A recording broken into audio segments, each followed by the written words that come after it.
নির্বাচনের রূপরেখা নিয়ে আলোচনার ঐক্যমত কমিশনের প্রক্রিয়া শুরু, কাল আইন ও জনপ্রশাসনের প্রতিবেদন।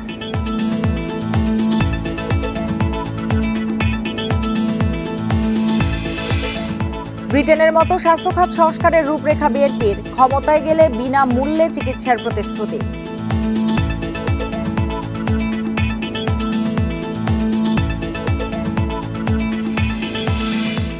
দুদকের অনুরোধে বাংলাদেশ ব্যাংক কর্মকর্তাদের ৩০০ লকার ফ্রিজ, অপ্রদর্শিত সম্পদ থাকার সন্দেহ।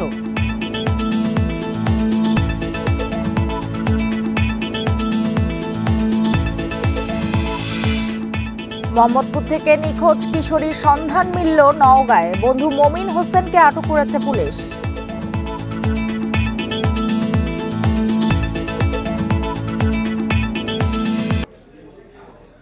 জনপ্রশাসন সংস্কারের প্রতিবেদনে ১০০টির বেশি সুপারিশ থাকছে বলে জানিয়েছেন কমিশনের চেয়ারম্যান আব্দুল মুঈন চৌধুরী। দুপুরে সচিবালয়ে এ তথ্য জানান তিনি, তবে সুপারিশের বিষয় সম্পর্কে বিস্তারিত জানাননি তিনি। আগামীকাল বুধবার দুপুর 12:30টায় প্রধান উপদেষ্টার কাছে এ প্রতিবেদন দেয়া হবে। কমিশন প্রধান বলেন, রিপোর্ট জমা দেওয়ার কথা ছিল গত মাসে, কিন্তু কাজের কারণে তা হয়নি। তারা এই সুপারিশের জন্য মাঠ পর্যায়ে লোকজনের সঙ্গে কথা বলেছেন, বিভিন্ন জেলা উপজেলায় গিয়ে তথ্য সংগ্রহ করেছেন, পাশাপাশি অনলাইনেও মতামত নেওয়া হয়েছে। কাল আইন বিষয়ক সংস্কার কমিশনও তাদের প্রতিবেদন জমা দেবে।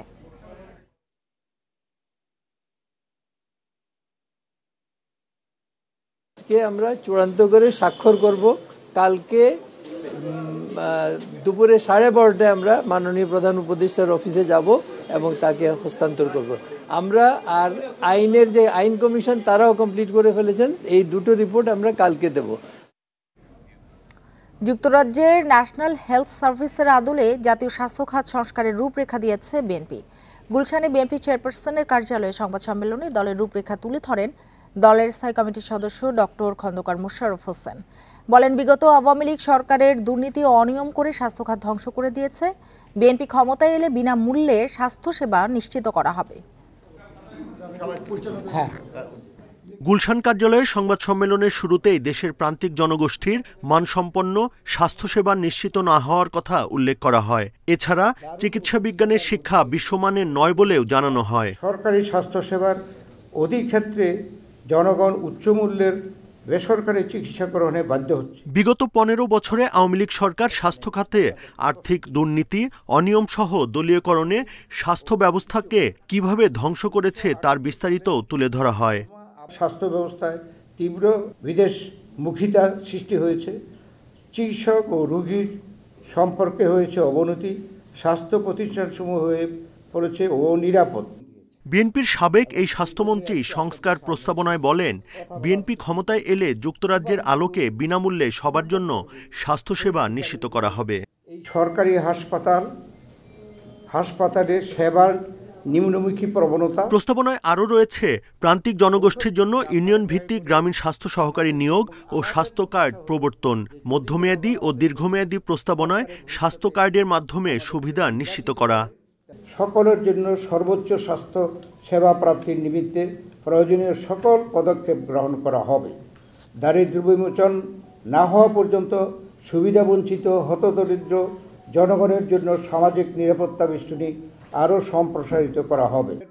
নির্বাচিত সরকার ছাড়া স্বাস্থ্য খাতের প্রকৃত সংস্কার সম্ভব নয় বলেও জানান বিএনপির এই নেতা। বিনামূল্যে স্বাস্থ্যসেবা পাওয়ার অধিকার নিশ্চিত করার লক্ষ্যে। Buddhadeb Kundu, independent news, Dhaka. বাংলাদেশ ব্যাংকে নিরাপত্তা ভল্টে থাকা লকার থেকে কর্মকর্তা কর্মচারীরা কোনোভাবেই যাতে অর্থ সম্পদ সরিয়ে নিতে না পারেন সে ব্যবস্থা নিয়েছে বাংলাদেশ ব্যাংক। কর্মকর্তাদের এমন ৩০০ লকার ফ্রিজ করা হয়েছে বলে জানিয়েছেন কেন্দ্রীয় ব্যাংকের সহকারী মুখপাত্র। এর আগে অপ্রদর্শিত সম্পদ থাকার সন্দেহে এসব লকার ফ্রিজ করতে অনুরোধ জানিয়ে গভর্নরকে চিঠি দেয় দুদক। বিগত সরকারের সময়ে অনিয়মের মাধ্যমে বিপুল অর্থ ও সম্পদের মালিক হয়েছেন কেন্দ্রীয় ব্যাংকের অনেক অসাধু কর্মকর্তা। এরই মধ্যে উঠে আসে বাংলাদেশ ব্যাংকের সাবেক গভর্নর এসকে সুর চৌধুরীর কেলেঙ্কারির তথ্য। গত ২৬ জানুয়ারি আদালতের অনুমতিতে দুদকের তদন্ত দল বাংলাদেশ ব্যাংকের ভল্টে অনুসন্ধান চালায়। সে সময় সুর চৌধুরীর সেফ ডিপোজিট খুলে প্রচুর বৈদেশিক মুদ্রা ও স্বর্ণালংকার উদ্ধার করা হয়। এমন পরিস্থিতিতে বাংলাদেশ ব্যাংকের সাবেক ও বর্তমান কর্মকর্তাদের ব্যক্তিগত লকার ফ্রিজ করার অনুরোধ করে গভর্নরকে চিঠি দেয় দুদক। যদিও বাংলাদেশ ব্যাংক বলছে কর্মকর্তাদের লকার জব্দ করার এখতিয়ার নেই দুদকের, তবে সংস্থাটির অনুরোধে আপাতত কেউ যাতে লকার থেকে কোনো কিছু সরাতে না পারে সে ব্যবস্থা নিয়েছে কেন্দ্রীয় ব্যাংক। অনুসন্ধানের সাথে সংশ্লিষ্ট আরও অনেকের এই ধরনের যে লকারগুলো রয়েছে সেগুলো তল্লাশি করা প্রয়োজন। সেই জন্যেই অনুসন্ধান দল পক্ষ থেকে বাংলাদেশ ব্যাংকে সেই লকারগুলো সাময়িকভাবে ফ্রিজ করার জন্য অনুরোধ করা হয়েছে। প্রায় 300 জনের মতো কর্মকর্তা কর্মচারীদের এই ধরনের ভ্যালুয়েবলসগুলো এখানে রাখা আছে। তো দুদকের যে চিঠিটা পাওয়া হয়েছে সেটাতে বলা হয়েছে যে যেগুলো রাখা আছে সেগুলো সাময়িকভাবে উত্তোলন না করার জন্য বাংলাদেশ ব্যাংক সেই ব্যবস্থা নিয়েছে এবং দুদককে জানিয়েছে যে এখন কোনো প্রকার তাদেরকে এই যেগুলো জমা আছে তাদের উত্তোলন করতে দেওয়া হচ্ছে না। আইন অনুযায়ী বাংলাদেশ ব্যাংকের নিরাপত্তা ভল্টে বর্তমান ও সাবেক কর্মীরা স্বর্ণসহ ব্যক্তিগত মূল্যবান সামগ্রী রাখতে পারেন। কোনো ধরনের সার্ভিস চার্জ ছাড়া 20 বছর পর্যন্ত লকার সুবিধা নিতে পারেন তারা। আচ্ছা, দুদকের যে পত্রে আমরা দেখেছি এটা ফ্রিজ করা, আসলে এটা ফ্রিজ করার সুযোগ নেই, এটা আপাতত হচ্ছে এটা স্থগিত রাখা। এটা শুধুমাত্র একটা সরকারি প্রতিষ্ঠান বাংলাদেশ ব্যাংকে অনুরোধ জানিয়েছে, সেই জন্য আমরা তাদের অনারে এই ব্যবস্থা নেওয়া হয়েছে। গেল জানুয়ারিতে বাংলাদেশ ব্যাংকের ভল্টে দুদকের অভিযানে বর্তমান ও সাবেক কর্মকর্তা কর্মচারী সিলগালা লকার পাওয়া যায়, যেসব সেফ ডিপোজিটে অপ্রদর্শিত সম্পদ থাকতে পারে বলে ধারণা দুদকের। Shafil Alam Sujan, independent news, Dhaka. Bangladesh bank থেকে রিজার্ভ চুরির 9 বছর পেরিয়ে গেলেও অর্থ উদ্ধারে নেই কোনো অগ্রগতি। চুরির বছরই মাত্র 35% অর্থ ফেরত পেয়েছিল বাংলাদেশ। বাকি অর্থ ফেরত পেতে এখনও মামলা চলছে ফিলিপাইন ও যুক্তরাষ্ট্রের আদালতে। মামলা পরিচালনায় বছরের পর বছর মোটা অঙ্কের অর্থ ব্যয় হলেও ফেরত পাওয়া নিয়ে আছে সংশয়।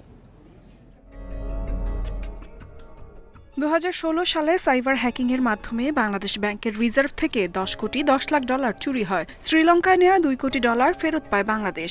আর ফিলিপাইনে নেওয়া 8 কোটি 10 লাখ ডলারের মধ্যে দেশটির আদালতের নির্দেশে ক্যাসিনো মালিক কিম অং 2016 সালের নভেম্বরে প্রায় 1.5 কোটি ডলার ফেরত দেন। অর্থাৎ চুরি যাওয়া রিজার্ভ থেকে ফেরত এসেছে মাত্র 35%। শুরুর দিকে অর্থ ফেরতে ফিলিপাইন সরকারের জোর তৎপরতা ছিল, পরে তা থেমে যায়। এখন পর্যন্ত একটি মামলায়ও রায় হয়নি। অর্থ ফেরত এবং দোষীদের চিহ্নিত করে ব্যবস্থা নিতে 2019 সালে যুক্তরাষ্ট্রের ম্যানহাটন সাউদার্ন ডিস্ট্রিক্ট কোর্টে মামলা করে বাংলাদেশ। এতে ফিলিপাইনের আরসিবিসি ব্যাংক, ক্যাসিনো মালিক কিম অং সহ 20 ব্যক্তি ও প্রতিষ্ঠানকে অভিযুক্ত করা হয়। তবে 2020 সালের মার্চে কোর্ট জানিয়ে দেয় মামলাটি তাদের এখতিয়ারে নেই। ওই বছরের 27 মে নতুন করে যুক্তরাষ্ট্রের স্ট্রেট কোর্টে মামলার আবেদন করা হয়। মামলার বিষয়ে বাংলাদেশের পক্ষ থেকে বিবাদীদের নোটিশ দেয়া হয়। এরপর আরসিবিসি অভিযুক্ত ব্যক্তি সোলার ক্যাসিনো, ইস্টার্ন হাওয়াইয়ের এবং কিম অং যুক্তরাষ্ট্রের আদালতে মামলাটি না চালানোর অনুরোধ জানিয়ে আবেদন করে। এদিকে অর্থনৈতিক কৌশল নির্ধারণে সরকার গঠিত টাস্কফোর্সের প্রতিবেদন বলছে, বাংলাদেশ ব্যাংকের রিজার্ভ চুরির ঘটনায় এখনও কেন্দ্রীয় ব্যাংকের তৎকালীন গভর্নর বা কর্মকর্তাদের জবাবদিহির আওতায় আনা হয়নি। এ ঘটনায় সিআইডির তদন্ত প্রক্রিয়া দীর্ঘায়িত হওয়ার কথাও বলা হয় টাস্কফোর্সের প্রতিবেদনে। অর্থ উদ্ধারের মামলায় ফিলিপাইনের আদালত থেকে কোনো রায় হয়নি। যুক্তরাষ্ট্রের আদালতেও কোনো অগ্রগতি নেই। ফলে আদৌ অর্থ ফেরত পাওয়া যাবে নাকি মামলা পরিচালনায় বছরের পর বছর শুধু অর্থ খরচ করতে হবে তা নিয়ে সংশয় দেখা দিয়েছে। এদিকে এ বিষয়ে মামলা চলমান থাকায় কোনো মন্তব্য করতে রাজি হয়নি বাংলাদেশ ব্যাংকের কর্মকর্তারা। ইফাতারা, ইন্ডিপেন্ডেন্ট নিউজ। আওয়ামী লীগের শাসন আমলে পাচারের লাখ লাখ ডলার ফেরত পেতে কানাডা সাহায্য চাইলেন প্রধান উপদেষ্টা অধ্যাপক মোহাম্মদ ইউনূস। এছাড়াও ঢাকায় কানাডার ভিসা অফিস স্থাপনের পদক্ষেপ নেয়ার আহ্বান জানিয়েছেন তিনি। মঙ্গলবার রাষ্ট্রীয় অতিথি ভবন যমুনায় ঢাকায় কানাডার হাই কমিশনার অজিত সিং এর সঙ্গে বৈঠকে তিনি বলেন, শেখ হাসিনার একনায়কতন্ত্রের দোসররা বাংলাদেশ থেকে শত শত বিলিয়ন ডলার চুরি করে বিদেশে পাচার করেছে, যার একটি অংশ টরন্টোর আলোচিত বেগমপাড়া এলাকায় সম্পদ কিনতে পাচার হয়েছে। জনগণের টাকা ফেরত পেতে তিনি কানাডা সরকারের সমর্থন চান। কানাডার হাই কমিশনারও চুরির অর্থ ফেরাতে সরকারের প্রচেষ্টার প্রশংসা করে সমর্থনের আশ্বাস দেন। তিনি বলেন, চিহ্নিত ব্যক্তিদের পাচারের অর্থ ফিরিয়ে আনতে প্রক্রিয়া অনুসরণ করতে হবে।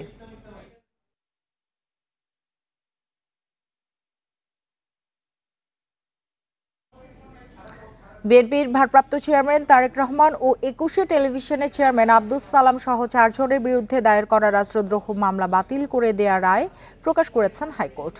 মঙ্গলবার বিচারপতি এ.কে.এম. আসাদুজ্জামান ও বিচারপতি সৈয়দ এনায়েত হোসেনের বেঞ্চ ১১ পৃষ্ঠার এ রায় প্রকাশ করেন। গত ৩১শে অক্টোবর তারেক রহমান, আব্দুস সালাম সহ ৪ জনের বিরুদ্ধে দায়ের করা রাষ্ট্রদ্রোহ মামলার কার্যক্রম বাতিল করে খালাস দেন হাইকোর্ট। অন্য দুজন হলেন ২১শে টেলিভিশনের সাবেক প্রধান প্রতিবেদক মাহাতির ফারুকি খান ও সিনিয়র প্রতিবেদক কনক সারওয়ার। ২০১৫ সালের জানুয়ারিতে লন্ডন থেকে তারেক রহমানের দেয়া বক্তব্য ২১শে টেলিভিশন সরাসরি সম্প্রচার করলে পরদিন তারেক রহমান ও আব্দুস সালামের বিরুদ্ধে রাষ্ট্রদ্রোহের মামলা করে পুলিশ।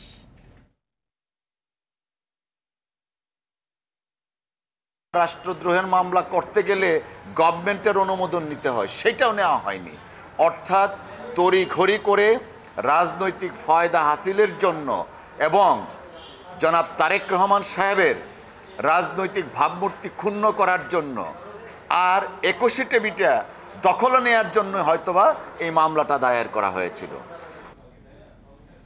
জুলাই আন্দোলনে শহীদদের নিয়ে কটূক্তির মামলায় সাময়িক বরখাস্ত সহকারী কমিশনার তাপসী তাবাসসুম উর্মির বিরুদ্ধে অভিযোগ গঠনের আদেশ দিয়েছে আদালত।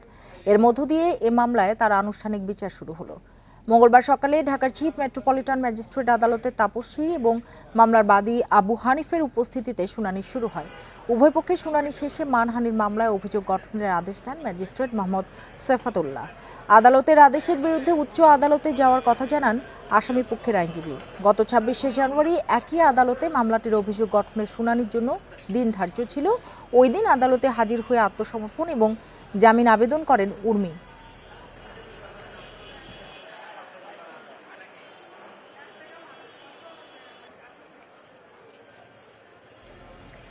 আওয়ামী লীগের গবেষণা প্রতিষ্ঠান centre for research and information CRI এর নামে ৩৫ কোটি ২১ লাখ টাকার FDR এর তথ্য পেয়েছে দুদক। মঙ্গলবার দুপুরে রাজধানীর ধানমন্ডিতে এক ব্রিফিংয়ে এ তথ্য জানান দুর্নীতি দমন কমিশনের কর্মকর্তারা। বলেন, গবেষণা প্রতিষ্ঠানটির কোনো কার্যালয় খুঁজে পাননি তারা। কাগজপত্রে যে ঠিকানা দেয়া রয়েছে অভিযানকালে সেটি বন্ধ পাওয়া গেছে। এই প্রতিষ্ঠানের চেয়ারম্যান হিসেবে শেখ হাসিনার ছেলে সজীব ওয়াজেদ জয়ের নাম রয়েছে। এছাড়া ভাইস চেয়ারম্যান সাইমা ওয়াজেদ এবং ট্রাস্টি হিসেবে রয়েছেন রেদওয়ান, মুজিব সিদ্দিক ও নসরুল হামিদ। CRI এর লেনদেন চলত ডাচ বাংলা, IFIC ও সোনালী ব্যাংকে। অভিযান চলাকালে এসব ব্যাংক থেকেও তথ্য সংগ্রহ করে দুদক।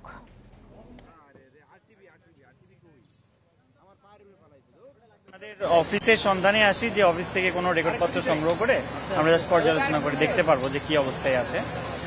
সেক্ষেত্রে আমরা দুইটা ধানমন্ডির কয়েকটা লোকেশনে যাই, সেখানে এসে আসলে ওনাদের অফিসটা খুঁজে পাইনি, মানে পাওয়া যায়নি। তো এই অবস্থাতেই আমরা আর কি দেখবো যে অন্যভাবে রেকর্ডপত্র সংগ্রহ করতে পারি কিনা। অবশেষে নওগাঁয় হদিস মিলল ঢাকা থেকে নিখোঁজ সেই ছাত্রীর। ক্যান্সার আক্রান্ত মায়ের চিকিৎসার জন্য রাজধানীতে আসার পর রোববার থেকে নিখোঁজ ছিল ৬ষ্ঠ শ্রেণীর এ শিক্ষার্থী। পরে থানায় জিডি করে পরিবার। এদিকে পুলিশ বলছে নিজের ইচ্ছাই ঘর ছাড়ে মেয়েটি। পরে নওগাঁয় বন্ধুর বাসায় অবস্থান করে। এ ঘটনায় বন্ধু মমিন হোসেনকে আটক করা হয়েছে। আমি ভালো আছি। যার নিখোঁজের খবরে দুদিন ধরে সয়লাব সামাজিক যোগাযোগ মাধ্যম, সেই এভাবে ভিডিওতে জানালো নিজের সুস্থতার কথা। বলো, বাবার সঙ্গে কথা হয়েছে না? হ্যাঁ। তুমি বাবার কাছে যাবা না? বাবার কাছে যাবা না? যাব। মঙ্গলবার দুপুরের পর নওগাঁয় হদিস মেলে এই কিশোরীর। এরপর উদ্ধার করা হয় তাকে। এর আগে ২রা ফেব্রুয়ারি ঢাকার মোহাম্মদপুর থেকে নিখোঁজ হয়। টোকিও স্কয়ারের সামনে সেদিনের CCTV ফুটেজে ফুফাতো ভাই ও আরেকজনের সাথে হেঁটে যেতে দেখা যায়।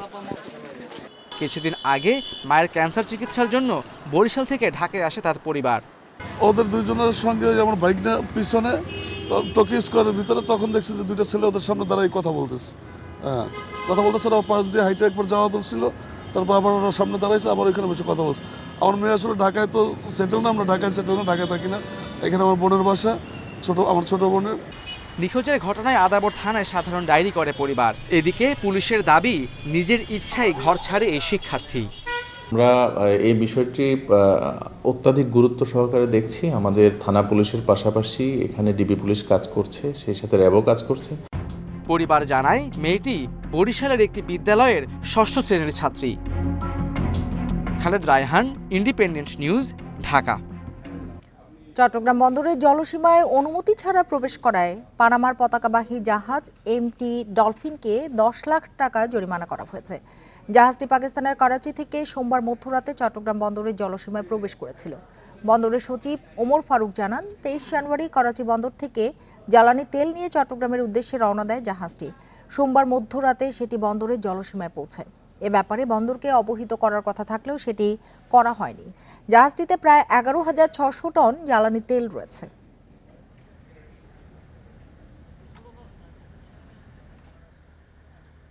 জরিমানা করা হয়েছে, এটা হলো আমাদের মানে কোন রকম নোটিশ ছাড়া বন্দরের জলসীমায় চলে আসাতে আর কি।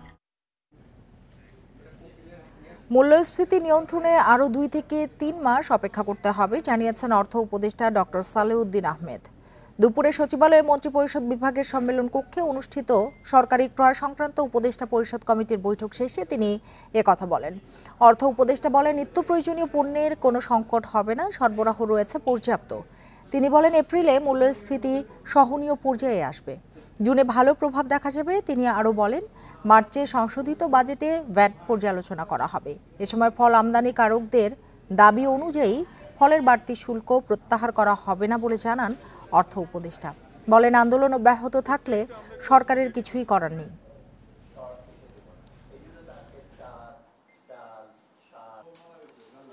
জানুয়ারি, ফেব্রুয়ারি, মার্চ, এপ্রিলে এটা দিয়ে যেগুলো অ্যাকশনটা নেব, তখন আপনার কিছুটা হয়তো ইম্প্যাক্ট আসবে। সেটা সেন্ট্রাল ব্যাংকের থেকেও একটা ইস্যু আসছে যে আমরা হয়তো কিছুটা আমরা মডারেটিং, আমরা জুন মাসে গেলে হয়তো আমরা আইডিয়াল সিচুয়েশন যদি 6-7 মাসে যেতে পারি, এটা বেটার হয় আমাদের জন্য।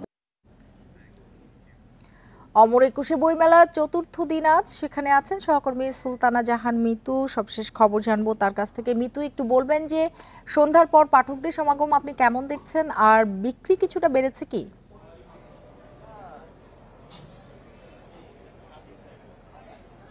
আসলে অন্যান্য বার মেলার যে চিত্র থাকে এবার একেবারেই ভিন্ন।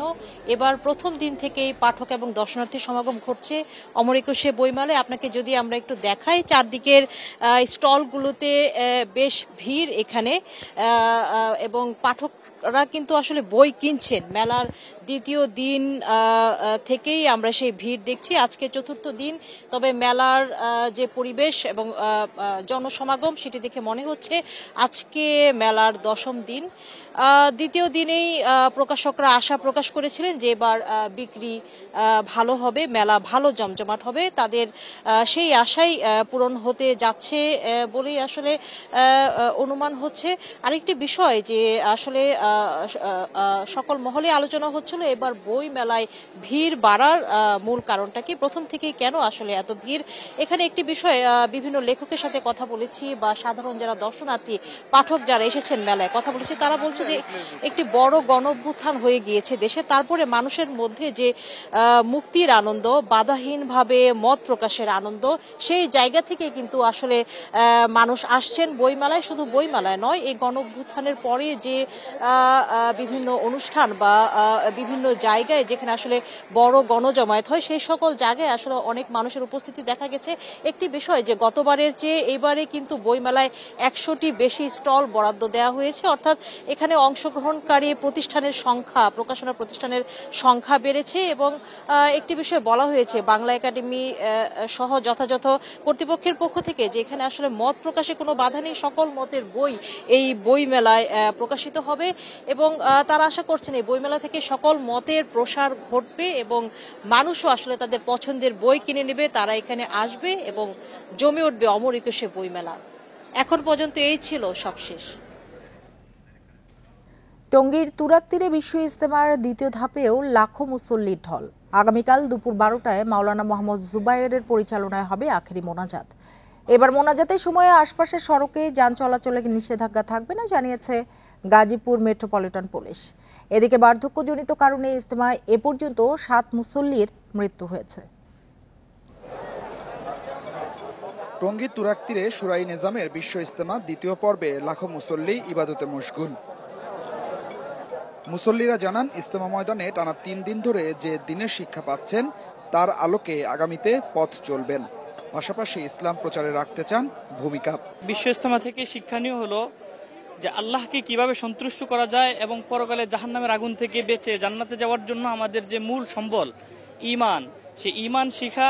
আল্লাহ ভোলা মানুষগুলো কিভাবে আল্লাহকে পেয়ে যায়, দিন ভোলা মানুষগুলো কিভাবে দিন পেয়ে যায় এবং কি নিজের ইসলাহের জন্য সঠিকভাবে আমল করে এই জিনিসগুলো এখানে আমরা শিখে এটা আমরা এলাকায় যে প্রচার করব, নিজে আমল করব অপরের কাছে। খুব শান্তিপূর্ণভাবে ইজতেমা ময়দানে আমরা বিরাজ করতেছি, কোনো ধরনের কোনো সমস্যা নাই। দ্বিতীয় পর্বের আখিরি মোনাজাতে বুধবার আরো মুসল্লিরা যোগ দেবেন। তবে এবারই প্রথম মোনাজাতের সময় ইজতেমা ময়দানের আশপাশের যান চলাচল বন্ধ করা হচ্ছে না। মুসল্লিদের যাতায়াতের সুবিধার জন্য চালু থাকবে বিআরটি বাস লাইন। আখিরি মোনাজাতের সময় আমরা চেষ্টা করব বিআরটি লাইনটি সচল রাখার জন্য। আমরা চেষ্টা করব এটি যেন যান চলাচল যেন সীমিত না হয়ে যায়, স্টপ না হয়ে যায়, যে আপনারা রাস্তায় বসে যাবেন না, রাস্তার যদি সচল রাখা হয় তাহলে ভিতরে মানুষ প্রবেশ করতে পারে। বুধবার দুপুর 12টায় আখিরি মোনাজাতে প্রায় 30 লাখ মানুষ অংশ নেবেন বলে আশা করছেন আয়োজকরা।